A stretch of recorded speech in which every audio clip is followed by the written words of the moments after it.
पार्टियों में लोगों ने धोखा दे दिया, हमें अफसोस नहीं है, बल्कि बेसाओका तो लोग ये कहते हैं कि ना अहल औलाद न रहे तो ज्यादा अच्छा है। मैं खाता है शौक से, लेकिन अगर कोई गलत चीज चले गए पेट में तो उल्टी हो जाने से राहत महसूस करता है। मैं तो समझता हूँ कि जो लोग गए हैं वो MIM की अदलियों में बड़ा जहर पैदा कर रहे थे, जब से उल्टी हो गई है MIM की पार्टी को सुकून मिल गया है। फिरौन मूसा की पैदाइश को नहीं रोक सका, बल्कि मूसा फिरौन के घर में पैदा होकर ही फिरौन के खिलाफ लड़ाई का आगाज किया। अगर MIM के हक में ऊपर वाले ने फैसला कर दिया है, ये जमीन वाले लटक जाएंगे, किसी के फैसले को नहीं रोक सकते। वोट किसी के बाप की, किसी के पार्टी की, किसी गठबंधन की जागीर नहीं है। वोट तो जनता की अमानत है और जनता की आंखें खुली है। मैं आज कि आप उठिए, अपने दरमियान में गैरत पैदा कीजिए। जब गैरत किसी कौम में नहीं होगी नौजवानों, मैं तारीखी अंदाज में बात कह रहा हूँ कि पानी पानी कर गई मुझको कलंदर की ये बात, जब झुका तो गैर के आगे न तन तेरा न मन। जब कोई गुलाम हो जाता है उसका तन नहीं होता, उसका मन नहीं होता। जब उसको बैठने का जी चाहता हो, आका कह रहा खड़ा हो जाओ तो खड़ा रहना पड़ता है, और जब खड़ा रहने का मन हो, आका कहते कि बैठ जाओ तो बैठना पड़ता है। सोने के वक्त जगना, जगने के वक्त सोना, ये गुलामी की निशानी है। और ये गैरत पैदा करो, इज्जत नफ्स अपने दरमियान में होना चाहिए। मैं हूँ, दूसरे का आदर और सम्मान जरूरी है, लेकिन मेरा आदर सम्मान कोई न करे तो सलाम नहीं तमाचा उठाना सीखो अगर तुम्हारी गैरत है। देखो इंसान और जानवरों दरमियान में गैरत ही वो बुनियादी चीज है जो इंसान और हैवान को अलग करती है। एक कुत्ते के सामने में रोटी का टुकड़ा लेकर जाओ और फिर रोटी के टुकड़े को देखकर कुत्ता करीब आए, फिर डंडे दिखाओ, 100 बार ये करो, कुत्ता आएगा और भागेगा।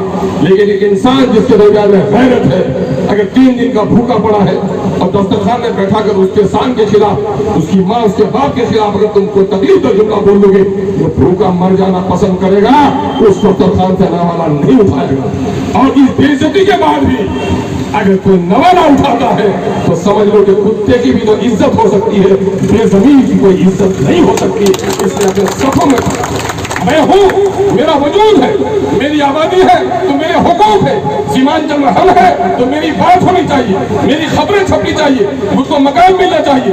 जिसकी जितनी आबादी उसकी उतनी हिस्सेदारी। अगर हम हैं दलित हैं, हम पिछड़े हैं तो बिहार की असेंबली में हमको उतना हिस्सा मिलना चाहिए। अगर हम हैं दलित हैं, मुस्लिम हैं, हिंदू हैं, सिख हैं तो देश के पार्लियामेंट में भी हमको उतना हिस्सा मिलना चाहिए। हम हैं, हम टैक्स देते हैं तो नौकरियों में भी हमको हिस्सा मिलना चाहिए। हम गुलाम है, हम जाकर दूसरी जगह पर फुटियां उठाएंगे, गिरचियां उठाएंगे, पत्थर तोड़ेंगे और हमारी बस्ती की सड़कें नहीं बनेंगी। दूसरे का कुत्ता बीमार होगा तो हॉस्पिटल मिल पाएगा, मेरी माँ तड़प पड़ मिलेगी, दवाई भी नहीं मिल पाएगी। ये हमारी बेगैरती है। इस बेगैरती को दफनाओ, अपने सफों में गैरत पैदा करो। जेल जाना पड़ेगा, जेल जाएंगे, गर्दन कटाने की जरूरत पड़ेगी, गर्दन कटाएंगे, लेकिन इस मुल्क में इंसाफ का राय कायम करेंगे, सबको इंसाफ दिलाने का काम करेंगे। यही गांधी ने हमें सिखाया है, यही मौलाना आजाद ने सिखाया है, यही लाल बाल पाल की तहरीक नहीं है। आजादी का मंशा ही यही था कि गुलाम हिंदुस्तान और आजाद हिंदुस्तान में फर्क होगा। गुलाम हिंदुस्तान में शासकों ने जानवरों के साथ सलूक किया है हमारे इंसानों के साथ, और आज अगर आजाद भारत में अगर वही काम हो रहा होगा तो हमें इन शासकों के खिलाफ, इन पार्टियों के खिलाफ जो हमारी तहजीब खत्म करना चाहती है, जो हमारा कल्चर खत्म करना चाहती है, जो हमारे स्कूल में टीचर नहीं देना चाहते, जो हमारी बस्तियों में सड़क नहीं देना चाहते, जो हमारे हॉस्पिटल में डॉक्टर नहीं देना चाहते, जो हमारे नौजवानों को रोजगार नहीं देना चाहते, जो किसानों की फसल की कीमत नहीं देना चाहते, हम ऐसे तमाम तर लोगों के लिए लड़ाई लड़नी पड़ेगी। पिछले दिनों में हम उन तमाम तो लोगों के शुक्रगुजार हैं कि जिन लोगों ने मक्का के किसान के सिलसिले में बड़ी बड़ी बातें की। भाई नूरुल इस्लाम साहब अक्सर कहते हैं कि मक्का के किसानों को कीमत नहीं मिले, कोई आवाज नहीं उठाइएगा, कोई आवाज नहीं उठाइएगा। हम लोग चुप रहे कि देखे यहाँ पर बहुत चतुर राजनेता लोग हैं, एक एक जाकर रात को बच्चा पैदा होने से पहले ही गंदा कपड़ा लेकर जो नर्स का काम है उसको करने के लिए तैयार है। मैं समझता हूँ कि ऐसे नेता जरूर आवाज उठाएंगे, लेकिन यह आवाज उनको नहीं उठती। आवाज उनको उठती है तो आवाज उनको उठती है तो MIM कीने नजर आते हैं। बाकी जगहों पर उनको तमाम तर सपने जो नजर आ रहे हैं मुंगेरी लाल के, उनको लगता है बाकी जगह जन्नत समझ गई है। यकीन जानो, उठो नौजवानों, गैरतमंदों उठो। पार्टियों में लोगों ने धोखा दे दिया, हमें अफसोस नहीं है, बल्कि बेसाओका तो लोग ये कहते हैं कि ना अहल औलाद न रहे तो ज्यादा अच्छा है। मैं समझता हूँ आदमी खाता है, लेकिन कोई चीज बदहजमी जब हो जाए तो क्या चाहता है कि उल्टी हो जाए तो अच्छा है।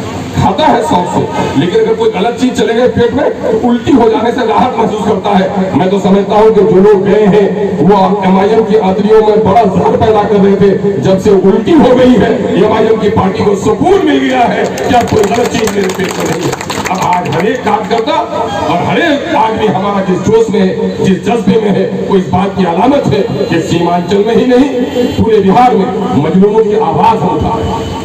क्या हो रहा है? मुख्यमंत्री की बस्ती में बिहार शरीफ जल गया, कुरान के नुस्खे जल गए, 4500 से ज्यादा मजहबी किताबें जल गई, मस्जिद के दरवाजे का मीनारा तोड़ा गया, हमारे लोगों पर डंडे चले।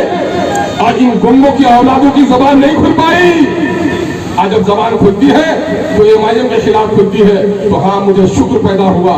यकीनन है कि चोर को जब रोशनी आती है तो डर लगता है, अंधेरा उनको बहुत अच्छा लगता है। एमआईएम एक रोशनी की तरह आई है।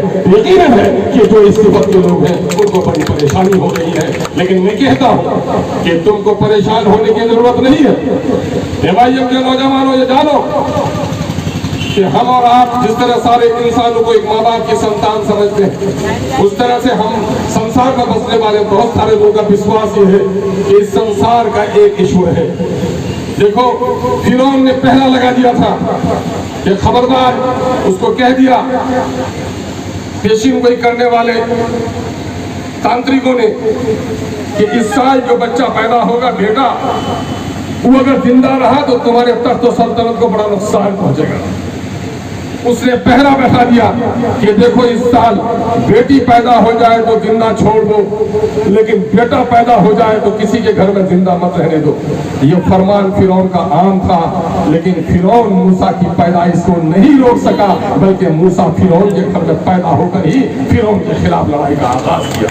अगर एमआईएम के हक में ऊपर वाले ने फैसला कर दिया है, ये जमीन वाले लटक जाएंगे, किसी के फैसले को नहीं रोक सकते।